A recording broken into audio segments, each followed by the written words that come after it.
Coloca para mim, por favor, Evangelho de Lucas, capítulo de número 15, verso de número 14.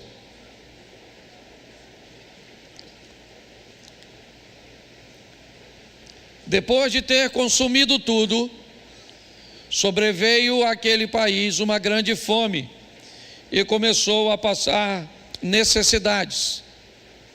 Então foi pedir trabalho a um dos cidadãos daquela terra, e este o mandou para os seus campos, a fim de cuidar de porcos. Ali ele desejava alimentar-se das alfarrobas que os porcos comiam, mas ninguém lhe dava nada. Feche seus olhos. Senhor nosso Deus e Pai, em nome de Jesus, eis aqui a tua palavra. Continua falando conosco e usa-me como um canal de bênção, pelo poder do nome de Jesus. Amém. Glória a Deus. Amém. Bom, eu quero olhar para o filho pródigo hoje e mostrar na história dele um momento que ele precisou estabelecer uma revisão. O momento da vida dele que ele teve que parar, tirar um tempo para fazer uma avaliação. Isso é muito importante. Vamos numa reflexão rápida. O texto em que li, Lucas capítulo 15, a partir do verso 14, mostra onde ele está naquele momento. É importante entendermos que é uma parábola que Jesus está usando, uma história fictícia que Jesus utiliza para estabelecer uma mensagem, para se conectar com seus ouvintes. Então é importante entendermos onde esse indivíduo está no momento, qual é a situação dele agora. Bom, a situação dele agora, na narrativa do texto, a partir do verso 14, é que ele não tem dinheiro nenhum. A situação ainda se agrava, porque ela diz que houve uma grande fome na terra. Ou seja, se tivesse dinheiro também não resolveria, porque há uma escassez de alimento.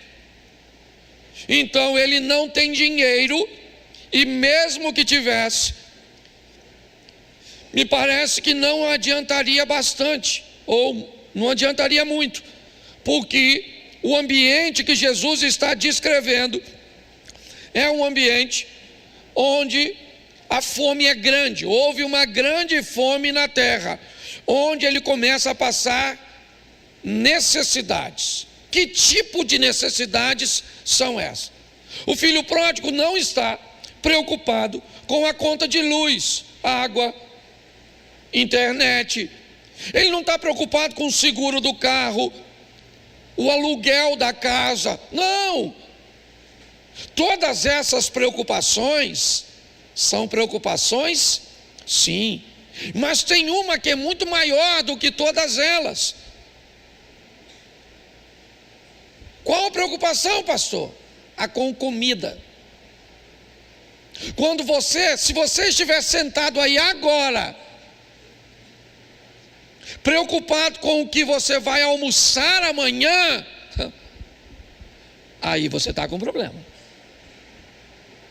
Esse problema é grave. Porque, como é que você vai fazer? Jesus está descrevendo o ambiente onde esse camarada está. Ele não tem nada porque ele gastou tudo. Mesmo se tivesse, não teria tanta vantagem, porque está no ambiente onde a fome é grande e ele começa a passar necessidade.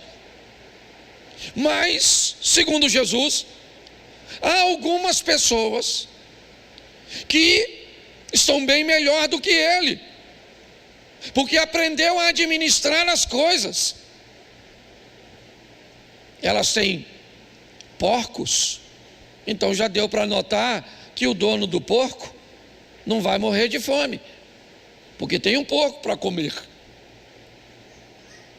Só que Jesus não está querendo conversar com o dono do porco, com o gentil. Jesus está querendo conversar com o judeu. E mesmo que tivesse porco, ele não comeria. Mas é muito pior do que isso. Esse camarada, ele vai cuidar dos porcos. E ele vai cuidar dos porcos com um propósito. A ração que ele recebe por dia é tão pouca que ele continua com fome. Ele não trabalhava de graça. Pastor, mas não é uma história fictícia? Sim, então a gente pode entender o que Jesus está querendo transmitir. É um cara que está sem dinheiro. Se tivesse dinheiro não adiantaria muito. O ambiente é de muita fome. Ele recebe a humilhação de ser um judeu que cuida de porco. E pior, ele está querendo comer a comida do porco. É isso. Ele vai pedir ao homem que alimenta o porco: me dê um pouco da comida do porco. E as pessoas não estavam muito interessadas. Bom, isso é onde ele está. Isso é onde ele está. Ele está no meio de uma grande crise, de um grande problema, de uma situação desafiadora. Aqui, segundo Jesus, ou o que Jesus quer mostrar é que ele é praticamente 100% culpado daquilo que está vivendo. Se você conhece a história do filho pródigo. Mas esse é o estado que ele está no momento. Sem dinheiro, com fome, disputando comida com o porco. Bom, isso é onde ele está. Mas vamos descobrir onde ele esteve. Onde ele esteve antes de estar no lugar que ele está agora. Porque talvez você possa olhar onde o seu casamento já esteve e onde ele está agora. Onde a sua saúde já esteve e onde ela está agora. Onde o seu filho já esteve e onde ele está agora. Isso é revisão. Quando nós olhamos de onde ele veio, será que a história já começou? Gastando tudo. Tudo o quê? Uma grande fome. Fome onde?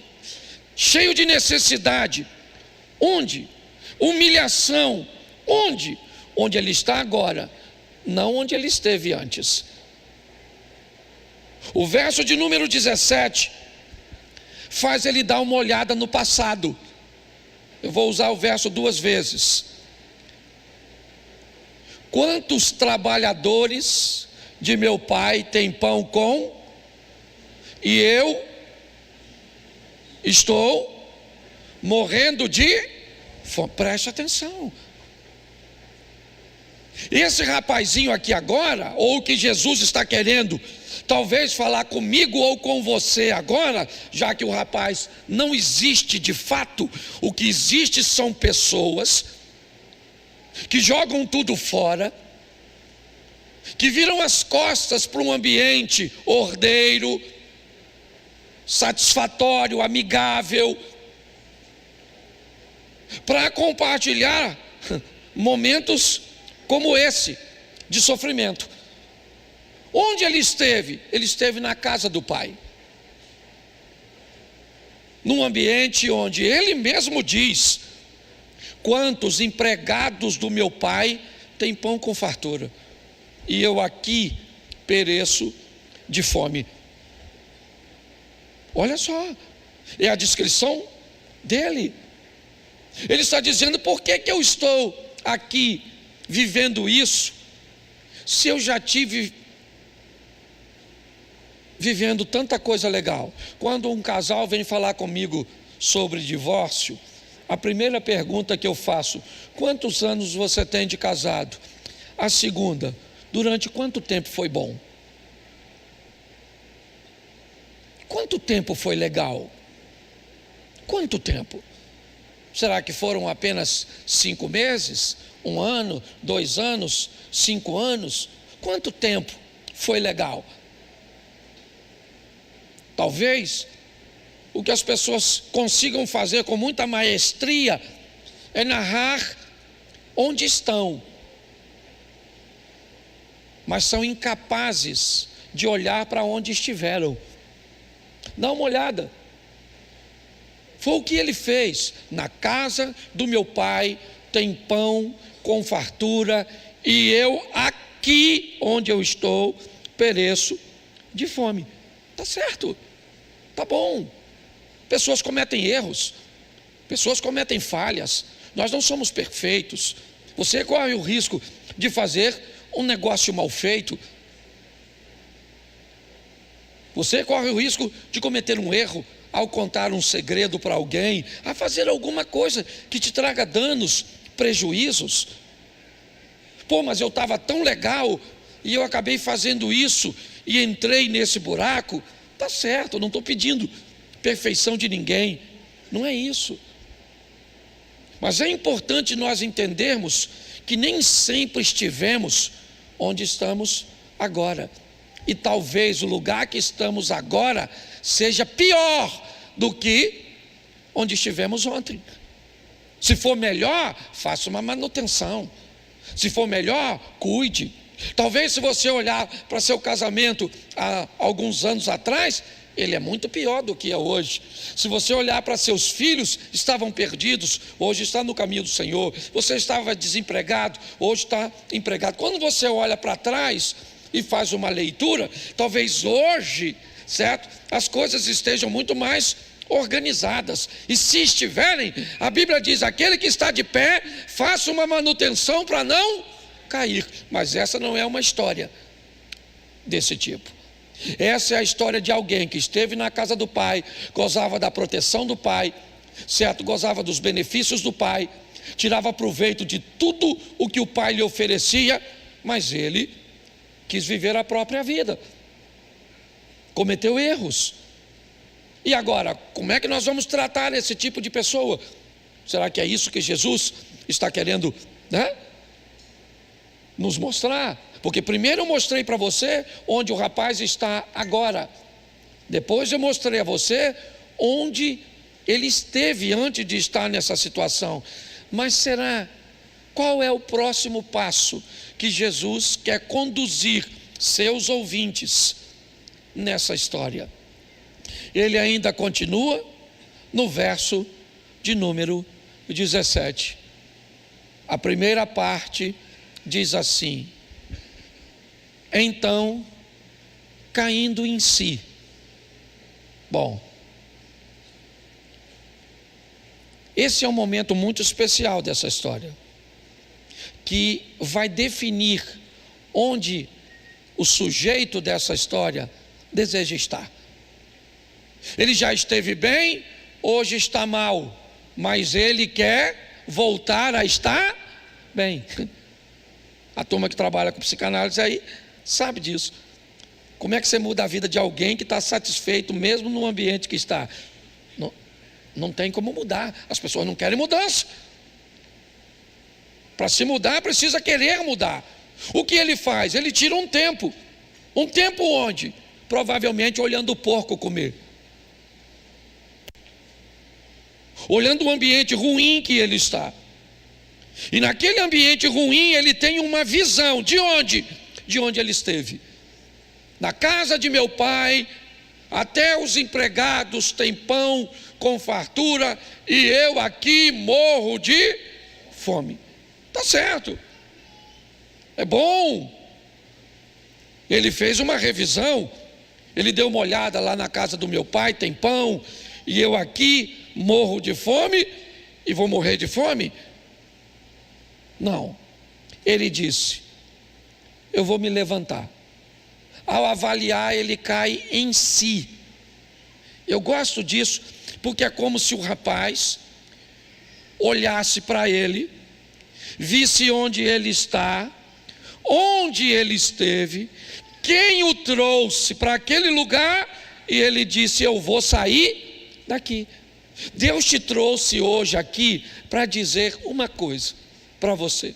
Você pode sair de onde está se não gosta de onde está.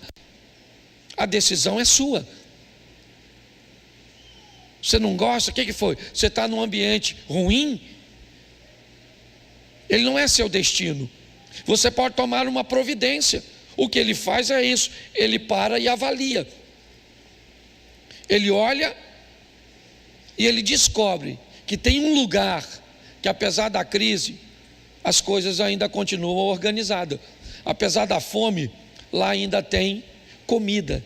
E o pior, ou melhor, o dono daquele lugar quem é?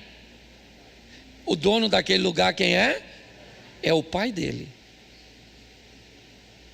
É o pai dele. O pai dele é dono deste lugar que ele diz que tem comida, que os empregados são bem tratados, e ele não tem nada. Então aqui começa a saída desse garoto. Eu não sei se Jesus, quando conta a história do irmão mais novo e do mais velho, né, contando a história do pródigo, ele quer falar do ímpeto, certo? Do mais novo que toma decisões sem pensar. Ele quer falar do rompante. Eu não posso te afirmar isso. Eu só sei que esse garoto comete muitos erros, mas chegou uma hora que ele precisou fazer uma revisão. A revisão é: eu aqui morro mas lá eu tenho comida. Eu aqui sofro humilhação, mas lá eu vou ser honrado. Ele descobre que tudo aquilo que ele sempre quis, que foi a liberdade, a sensação de ser dono de seu nariz, agora não faz mais sentido. E ele então planeja voltar, mas para voltar, ele precisa de 3 coisas. A primeira é arrependimento. Arrependei-vos e convertei-vos. Lembra de onde caíste. Preste atenção, porque isso é muito sério. A minha proposta para você hoje, faça uma leitura da sua vida. Mas pastor, não dá para ser mais preciso?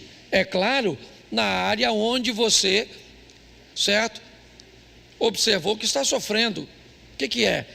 É grana? Então tá bom, vamos sentar e, como eu disse, vamos ver trabalho, gestão, vamos ver, é isso. O que é? É casamento? Opa, legal, então vamos dar uma olhada o que é casamento, o que é divórcio, o que é segundo casamento, o que é perdão, o que é compartilhamento. Vamos descobrir que casamento é um produto que não se paga à vista, é financiado, e não se paga por mês, é por dia. É isso? O que é? Você está com um problema de caminhada de fé? Essa é a grande questão? Então tá bom, vamos falar de fé, vamos falar de Deus.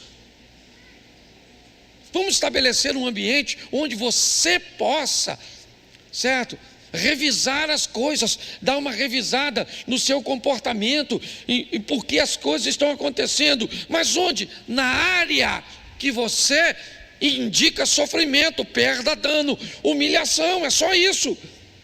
As áreas que não precisa, faça manutenção e está tudo certo. Quando este rapaz olha para tudo isso, ele não vê fatalidade, não. Ele não vê aquilo que nós vemos quando Jesus está morrendo. Quando Mel Gibson fez aquele filme, né, A Paixão de Cristo, eu quase morri. Quase morri quando fui assistir aquele troço, de tanto que eu chorei, quando Jesus estava apanhando daquele jeito, caindo com aquela cruz, e eu chorando, como se eu não quisesse que ele morresse, e pior, como se ele fosse um coitadinho. Não, ele não era um coitadinho. Ele falou: ninguém tira a minha vida, sou eu que estou entregando, pronto. Ele não era uma decisão para que eu e você pudéssemos ter acesso a uma vida de verdade. Às vezes nós olhamos de forma muito errada. O que nós precisamos é nos arrepender. Arrependimento. Você quer mudar de vida? Faça uma revisão e arrependa-se. Entendeu? Ah, pastor, eu quero dinheiro mesmo, mas eu não gosto de trabalhar. Então arrependa-se dessa preguiça. Você está entendendo? Ah, pastor, eu até sou muito trabalhador, mas eu não gosto de estudar. Então dá um jeito. Poucas pessoas que eu conheço nessa vida gostam de estudar. Poucas. Eu nunca gostei. Eu não posso falar mentira. Certo? Mas tinha que estudar? Tinha. Ué. Então invista em você. As pessoas precisam se arrepender daquilo que está lhe fazendo mal para você mudar. Se você não arrepende, como é que acontece? E pior, tem gente que não arrepende, ele tem remorso. Deixa eu falar de uma forma muito simples aqui, pelo menos para mim, a diferença de remorso e arrependimento. Quando você faz uma besteira e dá remorso, me parece que ela é uma dor muito aguda, mas muito forte, mas não dura muito não. Entendeu? Ela é uma diferença. Ai meu Deus, por que eu fiz isso? Ai, nossa, eu não podia fazer. Eu feri Deus. Olha, eu não sou digno. Não sou digno. Ai meu Deus. Menino, se for remorso, passa rapidinho. Já você está rindo de novo. Deus sabe que eu não sou perfeito. O arrependimento não. O arrependimento não dói tanto igual a remorso não. Mas ele fica ali futucando nós. Para nós nunca mais fazer. Não faça. Aí você fala, ai que vontade. Não faça. Eu fico com vontade de usar exemplo ruim aqui. Eu não vou usar não. É porque tem uns exemplos que se eu usar ele é cirúrgico. Sabe assim, mas ele é tão feio que eu tenho medo de ferir os visitantes. Deixa quieto. Você vai ficar curioso. Tá certo? Mas quando você faz, já viu aquele troço que você faz? Que logo assim que você faz, mas dá uma dor assim em você. Você fala, nunca mais eu vou fazer? Pois é. Se for remorso, menino, você faz quase todo dia. Quase toda semana. Estou falando sério. Eu estou fazendo sério. Certo?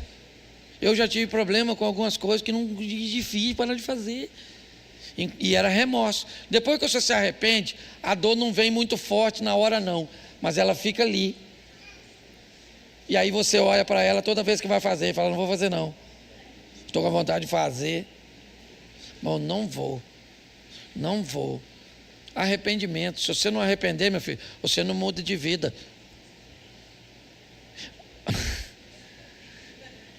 Eu tenho que ter cuidado quando eu vou usar os exemplos. Que às vezes eu uso um exemplo meio... Mas alguém me contou uma história. Aí a pessoa acha que eu estou usando o pulpo para falar dele. Dá uma confusão desgraçada depois. Mas eu tive um tempo atrás um problema com um camarada que eu achei que o cara era sem vergonha.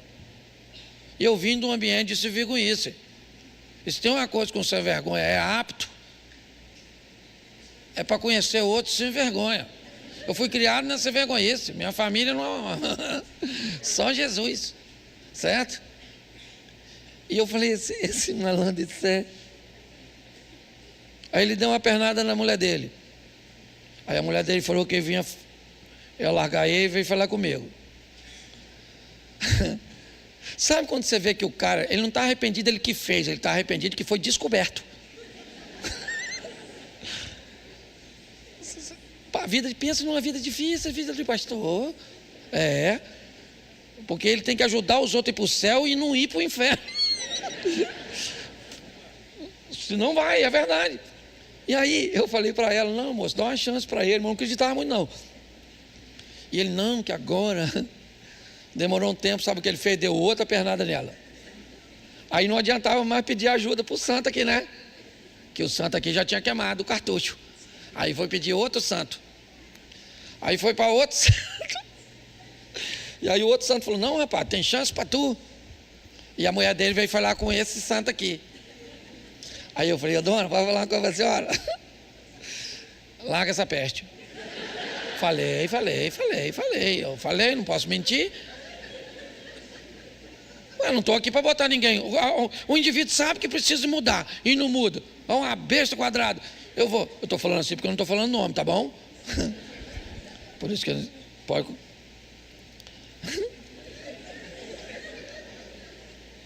Ela, coitada, com o coração assim, amando.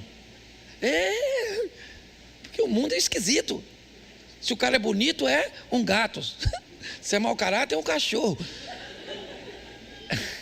É uma bagunça. Ela acreditou que ele ia mudar, deu outra pernada nela. E agora, provavelmente, nem levanta mais. Já está andando assim, ó, sentadinho, de tanta pernada que está levando. Porque tem gente que não quer mudança. Meu irmão, nós não estamos aqui de brincadeira não, rapaz. Tem gente aqui pregando, orando, ensinando. Você pensa que a vida é fácil para a gente? O bagulho é doido, rapaz. É ou não é verdade?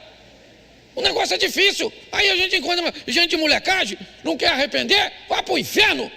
Mas não perturba nós. Porque não é difícil só para você não.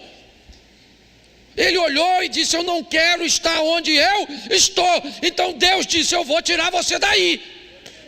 Se você quiser sair de onde está, o Deus que nós servimos é poderoso para te tirar de lá. Você não viu aqui que você tem uma doença que ninguém cura? Pois é, ele entra lá no meio dessa doença que ninguém cura e cura você. Você está entendendo? A gente só tem que se arrepender. Ele olhou e disse: eu não quero ficar aqui. Levantar-me-ei e vou lá encontrar com o meu. E vou falar o que com meu pai? Eu vou falar a verdade. Pai, eu vacilei. Pequei contra ti. Não sou digno de ser chamado de seu filho. Ele abriu o coração. A Bíblia diz que aquele que confessa alcança. Isso. Está arrependido? Está arrependido. Foi lá, levantou e foi lá e falou com o pai. Está lá. Ele tinha dinheiro? Não, tinha mais nada, gastou tudo. Devia estar magrinho, aqui, feio. Deve ter saído com os tênis maneiros de marca, um iPhone, uns troços. E voltou sem nada. Sabe o que Jesus descreve? Que o pai estava de pé, esperando ele voltar. Porque o pai está do mesmo jeito. Se essa história aqui é fictícia, é porque o filho somos nós e o pai é Deus. E se Jesus disse que o pai está em pé esperando você e eu voltarmos quando fizermos algo de errado, é porque não é o fim para você. Não interessa o que aconteceu, ainda dá tempo de tu voltar. O pai está lá quando vem o garoto. Falou com o pai o quê? Vacilei. O pai deve ter falado: isso é novidade para tu, porque eu já sabia isso desde o começo. Já não sou digno de ser tratado como seu filho, me trata como um dos seus empregados, seus servos. Ele derrama o coração diante do pai. Quando ele faz isso, o pai fala: não. Por quê? Porque há uma conversão no processo. É importante entendermos que naquela crise, aquele garoto perdeu mais do que grana. Entendeu? Dizem que pessoas normalmente mudam com mais facilidade em 3 ambientes. Um deles é a crise, a dor. Dizem que a dor é uma ferramenta fantástica para que pessoas mudem de vida, mudem de posição, mudem de visão. Aquele rapaz, ele olhou para aquela humilhação e ele simplesmente fez uma revisão. Levantar-me-ei, vou lá falar com meu pai. Por quê? Porque lá onde um dia eu estive e hoje não estou mais, eu posso voltar. E lá tem comida, lá tem honra, lá tem tudo. E eu quis ser tão grande, longe do pai, e descobri que o menor na casa do meu pai é muito maior do que o maior fora da casa do pai. Só, gente, que nós só vamos ter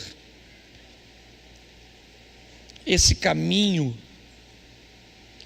se nós investirmos um pouco de tempo para observar em nós as áreas que precisamos rever de verdade. O grande desafio de um ambiente como esse é que normalmente quando estamos expostos a uma mensagem como esta, às vezes acontece de lembrarmos dos outros e não de nós. Às vezes você está sentado aí agora pensando assim: puxa, se o meu marido tivesse aqui, puxa, se o meu filho tivesse aqui, puxa, se fulano estivesse aqui. Mas eu queria lembrar você que se fosse para ele estar aqui, Deus o teria trago, e não você, e não eu. Investir um pouco de tempo para olhar, sabe, para essas áreas e conversar um pouco com Deus ou com algum amigo sobre alguma coisa a respeito de áreas que você tem problema. O que é? Você precisa rever. Eu vou pregar no domingo aqui, revisão sobre relacionamentos familiares. Eu prego nos 2 cultos de domingo e vou falar só sobre rever, certo? Posição dos pais na vida de solteiro, posição dos pais na vida de casado, até onde um cônjuge pode se posicionar com direito e onde o direito deixa de existir e o que há é uma arbitrariedade, um domínio e uma manipulação, para que as pessoas consigam entender que muitas vezes nós estamos sofrendo consequências de liberdades que estamos conferindo a outras pessoas, e aí as pessoas começam a sofrer e não param para avaliar isso, não param, certo? Não conseguem estabelecer um limite para seus filhos. Por exemplo, vou te dar um exemplo. Meu filho, está na hora de comer. Bom, está na hora de comer, pode ser que não esteja com fome na hora, sim ou não? Então você pode ter um limite. Meu filho vai tomar banho. Preste atenção. Uma coisa é ele dizer que não quer comer. A fome pode dar depois, mas o banho você quer que ele tome agora. São coisas diferentes.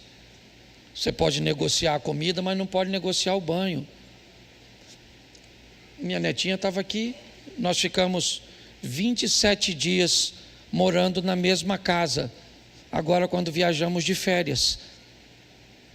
E foi um tempo muito legal. Na primeira semana, eu com essa minha vida corrida, eu chegava às vezes da rua, tinha ido fazer alguma coisa, lá ela estava brincando, lá ela ficava. Depois de uma semana de contato, quando a porta abria e ela me via, ela já vinha correndo na minha direção para me receber. Pensa na gratificação. Mas eu descobri que grande parte das coisas que nós estávamos falando para o nosso neto, não vai, não mexe, não, sai, não, era quase 100% de não. Eu descobri que a maioria das coisas que eles iam fazer, eles podiam fazer, e nós falávamos não. Só precisava um pouquinho mais de orientação. Vá, mas vá com cuidado, segure firme. Entendeu?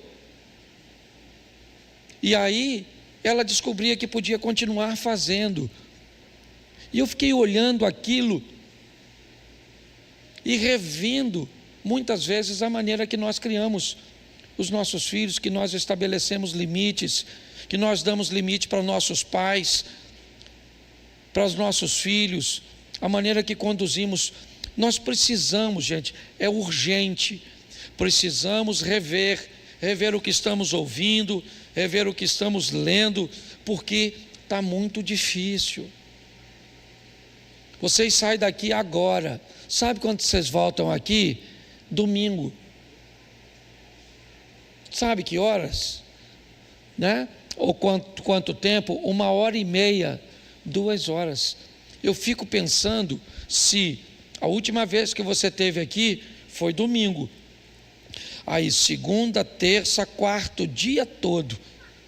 Será que o que nós estamos transmitindo aqui desse altar durante 1h30, 2, é suficiente para combater a maior parte das porcarias que você teve acesso lá fora, oferecida por influências? Pare e pense.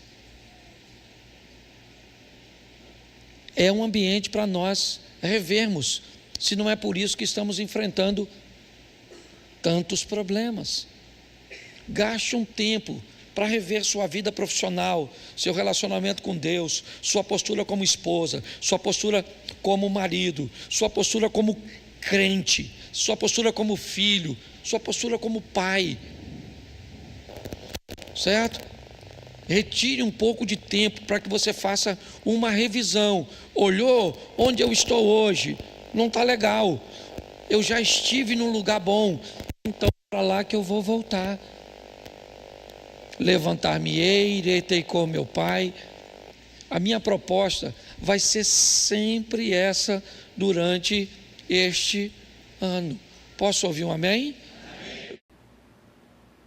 Mas a próxima história, e eu termino com ela, é o verso 35. E ele é bem diferente dos anteriores, porque agora é um problemão. Bota o 35, por favor. Estando ele ainda falando, chegaram alguns do principal da sinagoga, a quem disseram: tua filha está morta. Bom, agora não tem mais um demônio, agora não tem mais uma doença, agora não tem mais nada, porque tem um defunto. É isso que tem agora. Agora tem um defunto.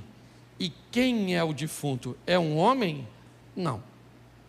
O defunto é uma mulher? Não. O defunto é uma menina.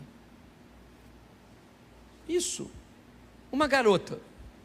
Eu não posso precisar a idade dela, mas uma menina, né? Aqui, 12 anos. 12 anos de idade. Vamos embora. Está lá a menina mortinha. O pai dela, ele vai buscar ajuda. Ele também provavelmente já tentou. Ele é um sacerdote, certo? Ele é um cara religioso. Ele tentou tudo o que podia, através dos sacrifícios, das orações, mas nada resolveu. Mas agora ele vai procurar alguém. Mas não é fácil, nem para Jesus, nem para ele. Primeiro porque ele está preso à religião dele. É a história de um católico quando quer se tornar evangélico. É a história de um evangélico quando quer se tornar espírita. É um espírita quando quer se tornar um evangélico. É complicado. Tem uma história familiar. Sua avó sempre serviu a Maria, acreditou que ela era uma mediadora, e agora você vem com essa conversa de esquecer tudo que sua família aprendeu para ir atrás de Jesus, e pior, muito mais do que de Jesus, por detrás de um povo que fala em nome dele, mas que muitas vezes não tem educação ou maturidade, e às vezes não sabe expor uma transição que fosse correta e de uma maneira adequada. Não é fácil para Jairo abrir mão de seu cargo da sinagoga, de seu prestígio, e agora ir lá atrás daquele camarada, onde toda a turma e seus correligionários diz que Jesus só tem poder por causa de demônios. E também não é fácil para Jesus entrar na casa de um camarada como Jairo, levar seus discípulos consigo. Eles não estão a fim de ir E o que tem lá? Uma menina morta. Pô, Jesus, se tivesse um demônio, nós temos o exemplo do gadareno. Se tivéssemos um demônio, uma doença, nós até entendemos. Mas agora a menina já morreu. Vamos voltar para Davi? Por que você parou de chorar, Davi? Por seu filho que está morto? Porque enquanto ele estava vivo, eu chorava e jejuava e orava. Mas agora que ele está morto, eu não tenho mais o que fazer. É isso que Davi disse. Sabe? Jesus é descendente de Davi. Mas a diferença entre Jesus e Davi é que Davi não pode fazer nada no que diz respeito à morte, mas Jesus pode. Porque ele pode entrar com providência no impossível, no que ninguém pode fazer. Quando os homens falam, eles estão certos. Não incomode mais o mestre. Ô Jairo, deixa Jesus para lá, cara. Aliás, se você não sabe, Jesus não estava nem muito longe de sua casa quando isso aconteceu. Ele havia acabado de descer de volta do demônio que libertou lá e está descendo, provavelmente já em Cafarnaum. Assim que saísse da água com o barquinho, logo à frente, talvez 150, 200 metros, estaria a casa da sogra dele. Se você for mais um pouquinho, talvez menos de 100, 150 metros, estava a sinagoga de Jairo. Talvez ele morasse um pouco depois, a casa dele não tem como se saber onde era, mas é importante nós entendermos isso. Quando nós estamos olhando, o que eles estão dizendo quando nós lemos essa passagem, qual é a distância que você imaginou? Que às vezes a gente imagina que ele estava indo daqui, certo? Lá para Santo Antônio, lá para... Não era tão longe assim não. Quando você vai conhecer a história de Israel, você vai descobrir que ela passa num espaço muito pequeno. As cidades eram muito pequenas e a distância entre elas também. Para fazer uma comparação aqui, para ficar mais fácil, se você já foi, por exemplo, a Gramado, entender o que é Gramado e Canela, duas cidades tão próximas, só para você entender. O que eles estão dizendo é: ô Jairo, não incomoda mais ele, porque se você liberar ele agora, daqui a 10 minutos, ele já está em casa. E Jesus olhou para Jairo e disse: Jairo, não temas, crê somente, eu ainda vou na sua casa. Eu não quero saber o que as pessoas estão falando da situação que você está enfrentando. Não quero saber o que as pessoas estão falando do seu casamento, dos seus filhos, da sua empresa, da sua situação financeira, das outras vezes que você tentou ser crente. Não quero saber, Jairo. Eu vou na sua casa. Você não me chamou para ir? Eu só não vou se você não quiser. Porque Jairo poderia dizer: Jesus, acabou. Não precisa ir na minha casa. Minha garota já morreu. E você viu aqui que uma das coisas que precisamos, deixa eu usar a mensagem anterior, é respeitar a decisão dos outros. Vai, vende o que tu tens, dá aos pobres. Ele disse: não estou afim. Jesus disse: beleza, vive a tua vida, que eu vivo a minha. Se você não quer abrir mão do que eu estou mandando para andar comigo, você não anda comigo, porque eu não vou adaptar o que eu estou pregando ao que você quer. Ou é como eu quero, ou vai embora e direito é seu, vida que segue. É isso que nós estamos vendo aqui. Jairo, eu vou para sua casa. Jairo disse: então vamos. Então vamos embora. E quando Jesus chega na casa de Jairo, não é uma menina doente, esse é o estágio anterior. Não existe um demônio na menina. O problema dela não é esse. Ela simplesmente está morta. E é isso. Para qualquer um ela estaria morta. E não há mentira no Evangelho. Ela está sem vida. É isso. Porém, quando Jesus diz: ela apenas dorme, ele tem um problema para sustentar isso. Porque alguém poderia dizer o seguinte: se ela está morta, mano, você pensa que nós não sabemos nada sobre a morte? Ela só está dormindo? Então vamos lá, nós já checamos os sinais vitais dela. Não há mais batimento cardíaco, não há mais pulsação, não há mais. Nós já examinamos esta menina e ela realmente está morta, para qualquer um, menos para ele. Ele poderia dizer sobre a morte: vocês sabem muita coisa, porém eu sei sobre a vida. Vamos lá dar uma olhadinha. Mas por favor, Jairo, remova todos os incrédulos, tire daqui todas as pessoas que não têm comprometimento. Ninguém vai ver o acontecido. Preste atenção. Ninguém vai participar disso, a não ser quem acredita. Pega Pedro, Tiago e João, leva e chama o pai e a mãe da menina. A menina está lá mortinha. Eu não sei, eu não vou precisar aqui agora, com o histórico bíblico, se eles já tinham visto isso. Eu sei que Jesus não levou Judas. Eu sei que Jesus não levou Tomé. Se tinha uma coisa que ele sabia, quem levava consigo em determinados momentos. No momento em que era importante ter Judas por perto, ele manteve Judas por perto. Aliás, um dos mais próximos. E diz: levanta, meu filho, e vai fazer aquilo que tu tens a fazer. Olha só. Sabia que posicionar as pessoas no momento certo. E agora, o que ele faz? Livre dos incrédulos, ele olha para uma menina que está morta para todo mundo, menos para ele. Menos para ele. Porque às vezes situações vão estar realmente totalmente destruídas e sem vida.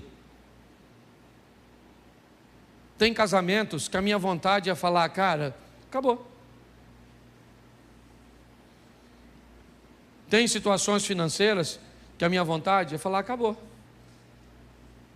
Eu estou ajudando agora um rapaz de um ministério, que a minha vontade é dizer para ele: acabou seu ministério, acabou. Acabou, já era, cara. Você não recupera nunca mais. Quando eu olho para o seu ministério, eu vejo que ele está morto. Quando eu olho para o seu casamento, eu vejo que ele está morto. Quando eu olho para a sua vida, para seus negócios, para a sua vida financeira, o quanto tempo você dormiu e a hora que acordou, agora não tem mais tempo. Só que eu não tenho autoridade para falar isso, porque eu não falo de mim mesmo. Eu falo de alguém que é mais poderoso do que eu, como disse João Batista. Aquele cujo qual eu não sou digno nem de desatar as sandálias. Eu queria que você entendesse o que Deus está falando comigo e com você hoje, porque essa palavra também é para mim. Marcos 5. Lugares inacessíveis, ambientes desagradáveis, situações irreversíveis, são lugares que ele frequenta. Eu não sei o que você precisa hoje para a sua vida, para o seu casamento, para a sua família, para os seus negócios. Eu sei que ele não te trouxe aqui à toa. Ele te trouxe aqui para dizer para você: me coloque na sua vida. Ah, o senhor não pode entrar. Não posso, porque você não é gadareno.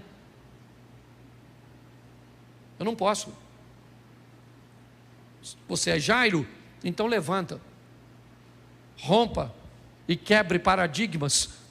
E pare de ter medo de perder coisas que são insignificantes, para ganhar coisas que são importantes. Para falar com Jesus, Jairo precisou abrir mão de muita coisa e abriu. Por quê? Porque sua filha era mais importante. Defina o que é prioridade. Defina o que é prioridade para você e haja. Foi isso que aquela mulher fez e ficou curada de algo que ninguém poderia curar. Foi isso que o pai daquela menina fez. E preste atenção, seja você um homem, seja você uma mulher, seja você um jovem. Aqui nós temos faixas etárias rompidas. Nós temos gêneros rompidos. Seja um homem ou mulher, ou seja você um jovem, não interessa a idade. Você viu uma estatística aqui que eu fiquei abismado. Nunca imaginei. Eu estava conversando com o pastor Eduardo, e aí eu fui e falei com ele: cara, o índice de transformação que nós estamos vendo na igreja está baixo demais. nós estamos investindo muito para pouco retorno de transformação. E ele me disse: pastor Cláudio, uma pesquisa comprovou que o nível de conversão de 3, eu não vou lembrar 100% agora, de 3 a 5 anos, é uma faixa de 2 ou 3%. De 5 a 16 anos, é 80%. De 17 a um pouquinho mais aí dos 20, são 10%. E depois dos 29 anos, 5% das pessoas se convertem. Quando nós olhamos para a transformação das pessoas, às vezes descobrimos, ele disse algo muito legal. Uma igreja que trabalha com restauração, com recomeço, é muito joia. Mas uma igreja seria muito mais eficiente se trabalhasse com prevenção, investindo nas classes mais jovens. Ele disse: melhor, pastor, que consertar o vaso quebrado é fortalecer o vaso para que ele não quebre. Que possamos sair daqui nessa noite entendendo que é melhor não criar missões impossíveis na nossa vida, entendendo que Ele é Senhor, Salvador, Ele pode fazer. Ninguém quer entrar na sua vida, Ele quer. Suas situações são desagradáveis, Ele entra com você. Certos lugares são proibidos, lugares que ninguém quer, deseja estar, Ele quer. Mas você pode suavizar muito sua vida, evitando esse tipo de coisas. Vamos sair daqui para vivermos uma vida extraordinária. Se você pode ir, vá. Se você pode fazer, faça. Porque o que você não puder fazer, fique tranquilo, Ele vai entrar com providência a seu respeito. Agora, pessoas que me parecem que são especialistas em deixar coisas fáceis ficarem difíceis, fazerem com que coisas difíceis se tornem impossíveis, e aí pedem ajuda. A tempestade está vindo. Pedro era experiente, para que esperar ela chegar? Tentaram dominar o barco, tentaram controlar a situação, e quando eles viram que não dava, Jesus estava lá. Quando? Quando a tempestade estava vindo. Quando é que Jesus estava lá? Quando a tempestade começou. Quando é que Jesus estava lá? Quando a tempestade começou a se tornar incontrolável. E quando é que eles acordaram Jesus? Quando acharam que iam afundar. Pare para pensar. Parece que isso se repete hoje. É uma doença simples que nós deixamos ficar incurável para procurar. É uma crise simples que nós deixamos ficar impossíveis. Feridas extraordinárias, profundas. Vamos agir da forma certa para vermos, observarmos como a nossa vida vai mudar. E não tenha medo não. Sua situação é desagradável, Ele quer ir. Ninguém quer ir lá, Ele quer ir. Ninguém quer estar com você, Ele quer estar.